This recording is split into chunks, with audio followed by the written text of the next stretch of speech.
ಧರ್ಮಸ್ಥಳದ ವಿಚಾರದಲ್ಲಿ ವಿರೋಧ ಪಕ್ಷದ ನಾಯಕರು ವಿರುದ್ಧವಾಗಿ ನಿಂತಿದ್ದಾರೆ. ಇಂತಹ ಸಂದರ್ಭದಲ್ಲಿ ಸರ್ಕಾರದ ಪರ ನಿಲ್ಲಬೇಕಾಗಿದ್ದು ಯಾರು?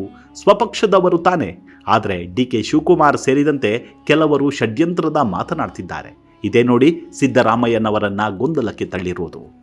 ಸಿದ್ದರಾಮಯ್ಯನವರು ಈ ಪರಿಸ್ಥಿತಿಗೆ ಬಂದಿರೋದಾದ್ರೂ ಯಾಕೆ ಅಂತೀರಾ?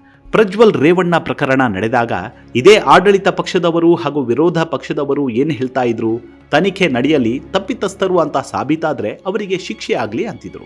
ಹಾಗೆ ರೇಣುಕಾಸ್ವಾಮಿ ಕೊಲೆ ಪ್ರಕರಣದಲ್ಲೂ ಅಷ್ಟೇ, ಯಾರೂ ತುಟಿ ಎರಡು ಮಾಡಲಿಲ್ಲ. ಆದರೆ ಧರ್ಮಸ್ಥಳದ ವಿಚಾರದಲ್ಲಿ ಯಾಕೆ ಹೀಗೆ ನಾಯಕರು ನಡೆದುಕೊಳ್ತಿದ್ದಾರೆ ಅನ್ನೋದೇ ಇಂದಿಗೂ ಅನುಮಾನವನ್ನ ಹುಟ್ಟು ಹಾಕ್ತಿದೆ. ಈಗಲೂ ಹೇಳಬಹುದಲ್ವಾ, ಸೂಕ್ತ ತನಿಖೆ ನಡೀಲಿ, ತಪ್ಪಿತಸ್ಥರಿಗೆ ಶಿಕ್ಷೆಯಾಗಲಿ ಅನ್ನಬಹುದಲ್ವಾ? ಆದರೆ ಜನನಾಯಕರು ಅನಿಸಿಕೊಂಡವರು ಆ ರೀತಿ ಮಾತನಾಡ್ತಾನೇ ಇಲ್ಲ.